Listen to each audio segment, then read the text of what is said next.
Huwag mo nang i-text ang girl ng, "How are you?" O mas malala, "What are you doing?" Real talk lang.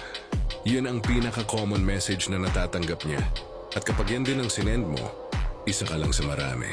Kung gusto mo ng instant reply, makinig ka. Huwag mong i-skip to. Ang sikreto, curiosity. Hindi ka dapat boring. Hindi ka dapat predictable. Imbes na simpleng hi, mag-send ka ng ganito. "May napansin ako tungkol sa'yo."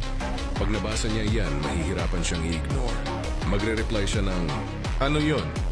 Tapos sabihin mo, "Curious lang. Ikaw ba yung tipo ng tao na mabilis ma-attach o mabilis mawala?" Ngayon gusto niyang patunayan ang sarili niya. At kung hindi siya mag-reply, mas okay. Maghintay ka ng 3 to 4 hours tapos send mo. Gets ko na kung bakit ka tahimik.